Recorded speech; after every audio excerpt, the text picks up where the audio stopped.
Hi എല്ലാവർക്കും നമസ്കാരം. അപ്പം നമ്മുടെ ശരീരത്തിൽ വൈറ്റമിൻസിൻ്റെ ആയാലും മിനറൽസിൻ്റെ ആയാലും ഡെഫിഷ്യൻസി വന്നു കഴിഞ്ഞാൽ നമ്മുടെ ശരീരം കാണിച്ചു തരുന്ന കുറച്ച് വാർണിംഗ് സൈൻസിനെ കുറിച്ച് നമുക്ക് പരിചയപ്പെടാം. അപ്പോൾ ആദ്യത്തെ എന്ന് പറയുന്നത് നമ്മുടെ നഖം പെട്ടെന്ന് പൊട്ടിപ്പോകുന്നൊരവസ്ഥ, പിടിച്ചു കഴിഞ്ഞാൽ അപ്പം പൊട്ടുക, ഭയങ്കര ദുർബലമായിട്ടിരിക്കുന്ന ഒരവസ്ഥ. അത് മെയിനായിട്ടും വരുന്നത് അയൺ പ്രോട്ടീൻ ഡെഫിഷ്യൻസി മൂലമാണ്. അപ്പോൾ നമ്മൾ എന്ത് ചെയ്യണമെന്ന് വെച്ചിട്ടുണ്ടെങ്കിൽ അയൺ ഉള്ള ഫുഡുകൾ നമ്മുടെ ഡയറ്റിൽ ആഡ് ചെയ്യാൻ ശ്രമിക്കണം. അതേപോലെ നമുക്ക് ആവശ്യമായിട്ടുള്ള പ്രോട്ടീൻ നമ്മുടെ കിലോ വെയ്റ്റിനനുസരിച്ച് കഴിക്കാനായിട്ട് നമ്മൾ ശ്രദ്ധിക്കണം. നമുക്ക് ഇന്ത്യയിലുള്ള ആൾക്കാർക്കൊക്കെ മിക്ക ആൾക്കാർക്കും പ്രോട്ടീൻ ഡെഫിഷ്യൻസിയാണ് ഫേസ് ചെയ്തുകൊണ്ടിരിക്കുന്നത്. രണ്ടാമത്തെ ഒരു കാര്യം എന്ന് പറയുന്നത് നമ്മുടെ കണ്ണിടയ്ക്ക് ഇങ്ങനെ ട്വിച്ച് ചെയ്യുന്നൊരവസ്ഥ, അതായത് ഇങ്ങനെ തുടിക്കുന്നൊരവസ്ഥ. അത് മെയിനായിട്ട് വരുന്നത് മാഗ്നീഷ്യം ഡെഫിഷ്യൻസിയാണ്. അപ്പോൾ മാഗ്നീഷ്യം ഉള്ള ഫുഡുകളൊക്കെ നമ്മുടെ ഡയറ്റിൽ നമ്മൾ ആഡ് ചെയ്യാനായിട്ട് ശ്രമിക്കണം. മാഗ്നീഷ്യം എന്ന് പറയുന്നത് നമുക്ക് വളരെ ഇമ്പോർട്ടൻ്റ് ആയിട്ടുള്ള ഒരു മിനറലാണ്, നമ്മുടെ ശരീരത്തേക്ക് വേണ്ട വളരെ അത്യാവശ്യമായിട്ടുള്ളതാണ്. ഇനി അടുത്തതെന്ന് പറയുമ്പോൾ നമ്മൾ എഴുന്നേൽക്കുമ്പോഴും നമ്മൾ നടക്കുമ്പോഴൊക്കെ ഒരു ക്ലിക്കിംഗ് സൗണ്ട് കേൾക്കുക, അല്ലെങ്കിൽ ഒരു കിറുക്കിറെന്ന് പറഞ്ഞിട്ടൊരു സൗണ്ട് കേൾക്കുക.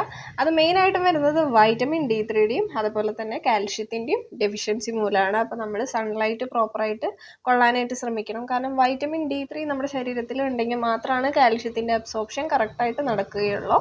അപ്പോൾ ഈ രണ്ട് ലെവലും നമ്മൾ മെയിൻറ്റെയിൻ ചെയ്യാനായിട്ട് ശ്രമിക്കണം.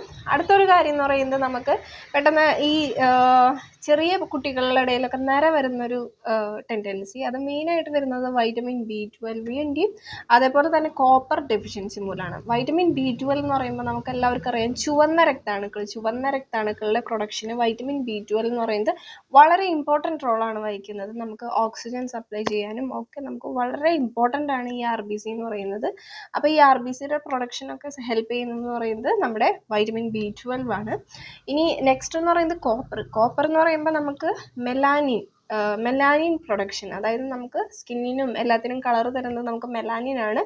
അപ്പോൾ നമ്മുടെ ഹെയറിൻ്റെ കളറിന് വേണ്ടിയിട്ടും നമുക്ക് ഹെൽപ്പ് ചെയ്യുന്നത് കോപ്പറാണ്. അപ്പോൾ കോപ്പർ ഡെഫിഷ്യൻസിയും നമുക്ക് ഈ പ്രിമച്വർ ഗ്രേയിങ് അഥവാ നമുക്ക് പെട്ടെന്ന് മുടി നരയ്ക്കുന്നത് വരുന്നതിന് കാരണമാണ്. അപ്പോൾ നമ്മൾ കോപ്പർ അടങ്ങിയ ഫുഡും അതേപോലെ തന്നെ വൈറ്റമിൻ B12 അടങ്ങിയ ഫുഡുകളും നമ്മൾ ഡെയിലി ലൈഫിൽ നമ്മൾ ഉൾപ്പെടുത്താനായിട്ട് നമ്മൾ ശ്രമിക്കണം.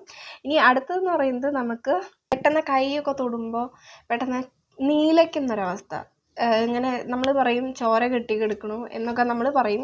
എവിടെയെങ്കിലും ഒന്ന് ഇടിച്ചു കഴിഞ്ഞ് കഴിഞ്ഞാൽ പെട്ടെന്ന് കല്ലയ്ക്കുന്നൊരവസ്ഥ, നീല കളറ് നമുക്ക് കാണാനായിട്ട് സാധിക്കും. അതാണ് നമ്മൾ ബ്രൂയിസിങ് എന്ന് പറയുന്നത്. അപ്പോൾ ബ്രൂയിസിങ് പെട്ടെന്ന് ചിലവർക്ക് പെട്ടെന്ന് വരും. അത് മെയിനായിട്ട് വരുന്നത് വൈറ്റമിൻ C ഡെഫിഷ്യൻസിയും വൈറ്റമിൻ K ഡെഫിഷ്യൻസിയാണ്. അപ്പോൾ നിങ്ങൾ എന്താ ചെയ്യേണ്ടതെന്ന് വെച്ചിട്ടുണ്ടെങ്കിൽ വൈറ്റമിൻ C അടങ്ങിയത് നമുക്ക് ലെമൺ ഉണ്ട്, ഓറഞ്ച് ഉണ്ട്, എല്ലാം ഉണ്ട്. അപ്പോൾ നമുക്ക് ഡെയിലി നമുക്ക് ലെമൺ കഴിക്കാം അല്ലെങ്കിൽ ഓറഞ്ച് കഴിക്കാം. പിന്നെ വൈറ്റമിൻ K എന്ന് പറയുമ്പോൾ നമുക്ക് ഗ്രേപ്പ് ജ്യൂസിലൊക്കെ ധാരാളം അടങ്ങിയിട്ടുണ്ട്.